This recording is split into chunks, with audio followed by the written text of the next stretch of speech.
पिंपरी चिंचवड महापालिकेत 6,257 कोटींच्या कथित गैरव्यवहारावर कारवाईची मागणी.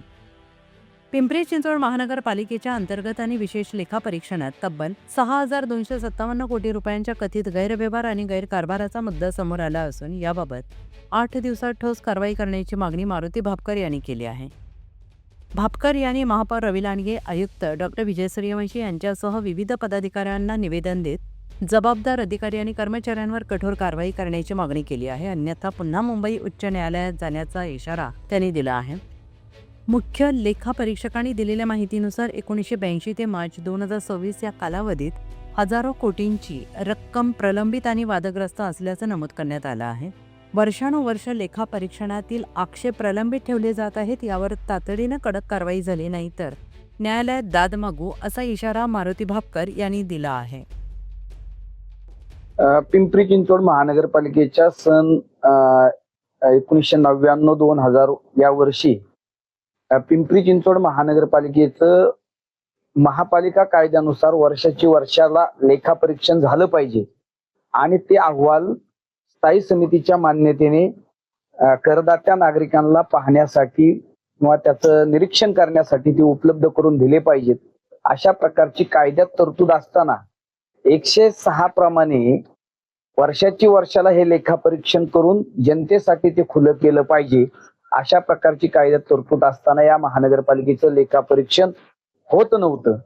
1982 ते 99-2000 पर्यंत हे ऑडिट होत नसल्यामुळे माननीय मुंबई उच्च न्यायालयामध्ये एक जनहित याचिका मी दाखल केली आणि त्यावेळी माननीय उच्च न्यायालयाच्या मुख्य न्यायाधीशांनी या आयुक्तांना, तत्कालीन आयुक्तांना, तत्कालीन लेखापरीक्षकांना घरी बसवलं पाहिजे अशा प्रकारचे कडक ताशेरे मारून 18 वर्षाचं लेखापरीक्षण 1 वर्षामध्ये करण्याचा निर्णय झाला.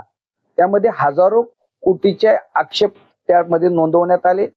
आक्षेपाधीन रक्कम ठेवण्यात आली, वसूलपात्र रक्कम ठेवण्यात आली आणि सन 2000 या वर्षी मी जी काही जनहित याचिका दाखल केली होती त्या याचिकेतल्या महत्वाच्या मुद्द्यांचं देखील एक कलम 108 प्रमाणे विशेष लेखापरीक्षण करण्यात आलं आणि या विशेष लेखापरीक्षणामध्ये जवळपास 17 कोटी रुपये वसूलपात्र रक्कम आणि आक्षेपाधीन रक्कम 5 कोटी अशी मिळून 22 कोटी रुपये रक्कम त्यामध्ये आक्षेपाधीन रक्कम ठेवण्यात आली.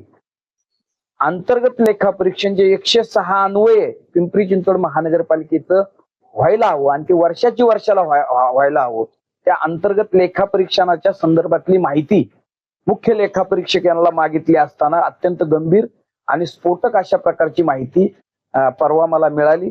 त्यामध्ये जवळपास 139 कोटी रुपये वसूलपात्र रक्कम त्यामध्ये दाखवण्यात आलेली आहे. 1726 इतकी रक्कम आक्षेपाधीन ठेवण्यात आलेली आहे आणि रेकॉर्ड उपलब्ध करून न दिल्यामुळे आक्षेपाधीन रक्कम जी आहे ती जवळपास 4,369 कोटी रुपयाची रक्कम रेकॉर्डच महानगरपालिकेच्या वेगवेगळ्या विभागांनी ऑडिट डिपार्टमेंटला दिलं नाही आणि म्हणून ती आक्षेपाधीन रक्कम ठेवलेली आहे. याची एकूण रक्कम जर पाहिली तर जवळपास 6,257 कोटी रुपये 1,58,085 इतकी रक्कम वादाच्या भोवऱ्यामध्ये आहे आणि म्हणून या संदर्भात महानगरपालिकेचे माननीय महापौर, नवनियुक्त महापौर, माननीय सभापती, माननीय आयुक्त, माननीय प्रशासन अधिकारी, माननीय मुख्य लेखापरीक्षक, माननीय सत्तारूढ पक्ष नेते, माननीय गटनेते सर्व, तसेच माननीय विरोधी पक्ष नेते या सगळ्यांना आज आम्ही पत्र दिलेलं आहे आणि या संदर्भात एक तर महानगरपालिकेची आर्थिक परिस्थिती अत्यंत हालाकीची आहे. इथल्या प्रशासनाने, लोकप्रतिनिधींनी मिळून या महानगरपालिकेची प्रचंड लूट केलेली आहे. जवळपास 4.5 हजार कोटीपेक्षा अधिक देणे महानगरपालिका आहे. महानगरपालिका एका बाजूला कर्ज काढत आहे, दुसऱ्या बाजूला या ठिकाणी देय रक्कम जी आहे ती महापालिका संबंधित ठेकेदारांना देय रक्कम देण्यासाठी नाहीये.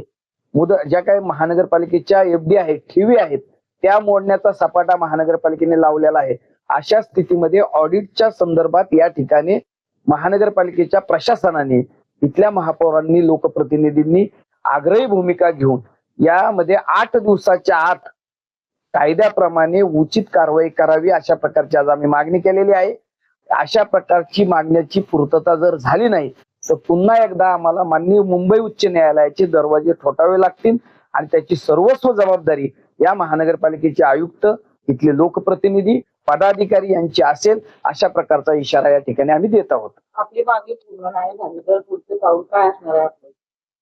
मी सांगितलं ना की या पत्रामध्येच आम्ही नमूद केलेलं आहे की जर 8 दिवसामध्ये याच्यामध्ये जर तुम्ही कायद्याप्रमाणे योग्य वेळेत कारवाई केली नाही तर पुन्हा एकदा आम्हाला उच्च न्यायालयाकडे जावं लागेल आणि न्याय मागावा लागेल आणि त्याची सर्वस्व जबाबदारी महानगरपालिकेचं प्रशासन आणि इथल्या लोकप्रतिनिधींची असेल.